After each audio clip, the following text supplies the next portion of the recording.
Well, I believe in being completely fair, so I will disagree with both speakers who have gone before me. On the other hand, I think Randall O'Toole's book, Gridlock, is both an impressive essay on the virtues of highways and automobiles as means of transportation, and an intelligent chastisement against the public transit as a means of reducing congestion and the irrational and often dishonest behavior of transit advocates. He presents in his book an intelligent and well-documented case against the present emphasis on using tax dollars for transit. And one of the things that Mr. Replogle didn't mention is that transit has a higher subsidy rate than does automobiles. To a great extent, I'm a supporter of Randall's ideas on these issues. I agree with nearly all of what he says about the inability of transit to replace the automobile and achieve widespread American mobility. This book will not be popular in public transit circles, but he fully documents most of his criticisms. O'Toole also rebukes urban planners who want to influence transportation by changing the behavior of Americans concerning where they live, at what densities, and what means of transportation they use every day. He is rightly skeptical about the whole smart growth movement. Now, I'd like to point out that in the United States, the people who are supporting the expansion of public transit have a long way to go. In the 2000 census, only 4% of the people who commuted every day used public transit. Over 80% used automobiles. Throughout European countries in even later years, over 80% of all the movement of people in each country, major country in Europe, are by automobiles, not by public transit. In the United States, you'd have to have a gigantic increase in transit to make any significant dent in what automobiles now do. So the words which easily flow from the smart growth's eloquent mouths do not fit reality, in my opinion. They think that many small changes can add up to some gigantic change, which reminds me of something that happened to me when I was much younger. I used to play a game called Spin the Bottle. How many of you in this room have ever played Spin the Bottle? May I see your hands? Well, I see some of you are aware that Spin the Bottle is a game which a girl spins a Coke bottle but points at a boy. She either has to kiss him or pay him a nickel.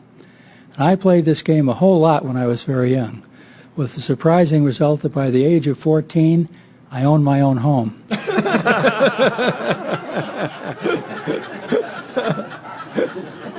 Now that's the kind of outcome that the transit advocates are assuming will happen somehow. Now I agree with and respect most of the analysis in Randall's book, but since I only have 20 minutes according to the rules to discuss the entire book, I'm going to concentrate on a few points with which I don't agree. O'Toole blames traffic congestion mainly on two factors, but I believe he overlooks the root cause of peak hour traffic congestion in metropolitan areas all over the world. He first blames congestion on the tendency of U.S. public funders of transportation, especially at the federal level, to shift money away from roads and highways to public transit. O'Toole claims with much evidence that a majority of Americans want to use their own private cars and trucks for transportation. And incidentally, over 92% of all the households in the United States, including the poorest ones, have access to at least one automobile.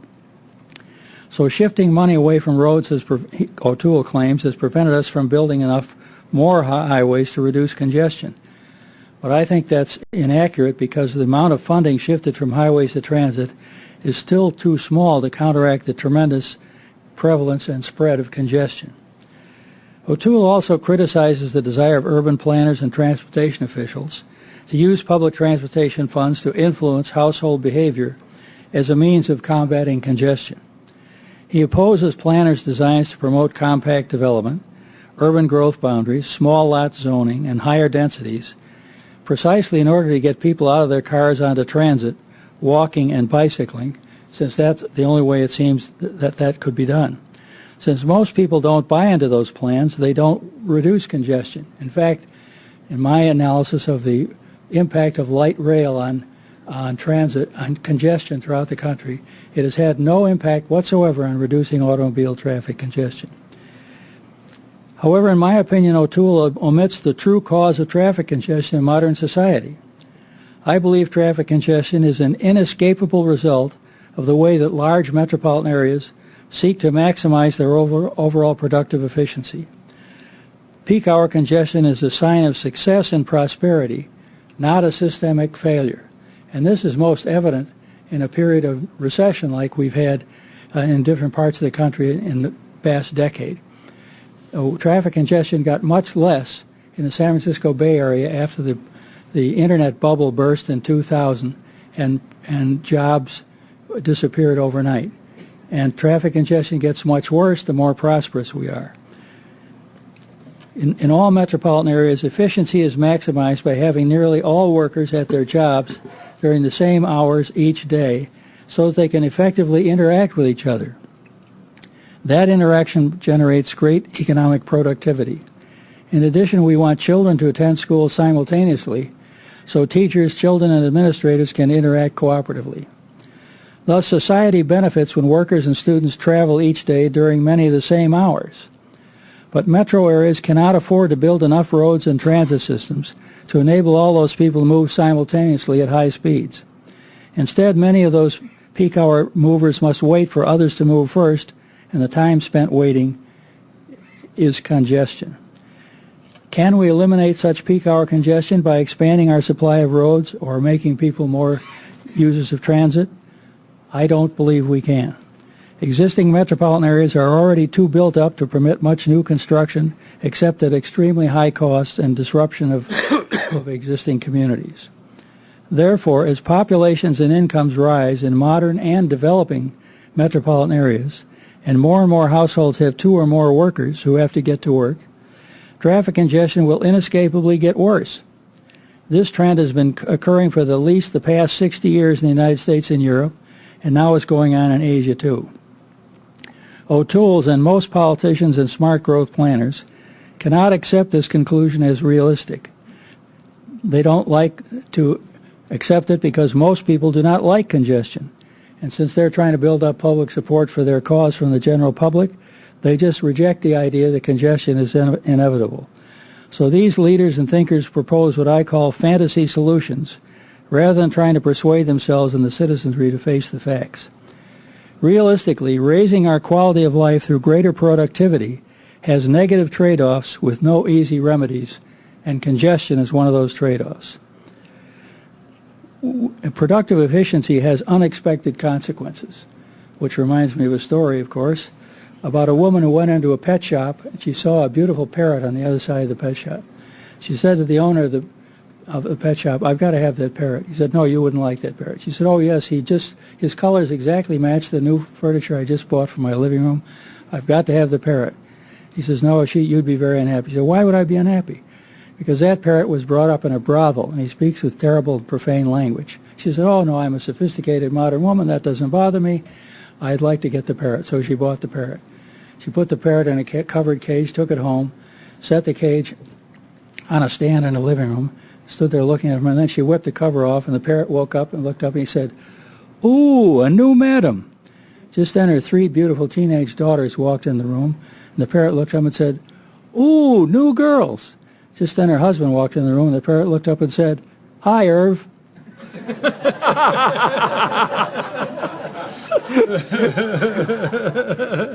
So some things we think are going to work out very well, in fact, don't. They have other consequences we hadn't anticipated. Now, my second criticism is that O'Toole proposes what I consider a magical technical solution to traffic congestion as something that's likely to occur soon. He says that we should shift the means of driving vehicles from people in them to automated systems built into them or into the highways under them, or both. He claims the technical means of doing this already exist. All we have to do is to get them incorporated into our driving activities. I am not a technical expert, but I will, for the moment, assume that he is correct, that this is technically possible once such a shift is made. The big problem is making the shift. In 2006, there were 242 million motor vehicles registered in the United States. O'Toole says that the entire fleet of motor vehicles turns over about every 18 years. But how do we make the transition from having zero automated vehicles to having over 250 million of them, a shift which clearly has to occur over many years? His analysis reminds me of the problem that the British government faced when someone suggested they switch to driving on the right side of the road instead of the left side so that they could be like the rest of Europe and the United States. Some expert claimed it would be easier if they did it gradually. He proposed moving trucks from the left to the right side in the first month, buses in the second month, and cars in the third month. Fortunately, they didn't do it. Now, how can we introduce automated driving gradually into a world of millions of driver-operated vehicles without causing huge problems? And how will automated vehicles operate on our expressways where drivers are constantly entering and leaving and cutting across lanes from one place to another? And who pays the huge financial costs of such a transition, including rebuilding all of our highways or mounting the electrical transmitters or magnets in them, or the massive liabilities that would occur from a crash of hundreds of automated vehicles all in a line separated by 22 feet if they suddenly crashed into each other? O'Toole says that a single lane can now handle up to 2,200 vehicles per hour at 60 miles an hour. That would require 140 feet of space between vehicles, or 1.6 seconds of travel time at 60 miles an hour. The safe distance is now considered to be 2 seconds, or 176 feet, which doesn't seem like much, but it's enough that you could stop your car. But O'Toole says automatic driving would get at least 8,000 vehicles per hour at the same speed. At 60 miles an hour, that would require having only 22 feet between vehicles, or 1/4 of 1 second interval between them. That is not enough time to stop or even slow down when the vehicle in front of you slows down. His view seems very unrealistic.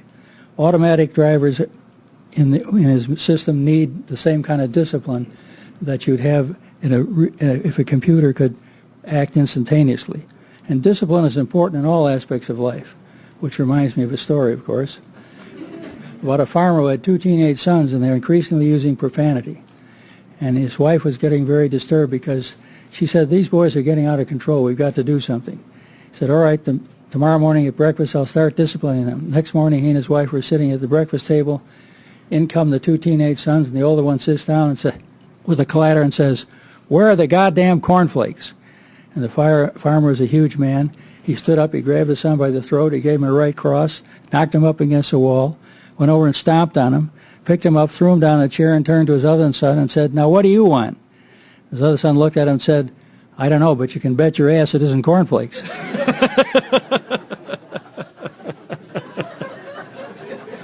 Now, I am not convinced that a fully automated system would have the kind of discipline, in spite of the fact that machines can react fast, to make it possible to have 8,000 vehicles in a lane at 60 miles an hour. Moreover, since all speeds would be automatic, whenever a vehicle near the head of the lane wanted to slow down so as to get off the road, all others would have to do so too. In modern travel, people are constantly getting off or onto the crowded roads, thereby causing an all-automated line to stop and start frequently. Now, I do not believe that this system can be introduced over a whole nation without using a de facto dictatorship by the very federal transportation that O'Toole disapproves of. Furthermore, in life in general, merely because some arrangements are technically possible under ideal conditions does not mean they are really realistic or worth accepting. For many years, we have been able to build supersonic airliners that can travel at Mach 2 or Mach 3, but we don't use them because they're too costly and too noisy. I have several other less significant quarrels with Mr. O'Toole's analysis.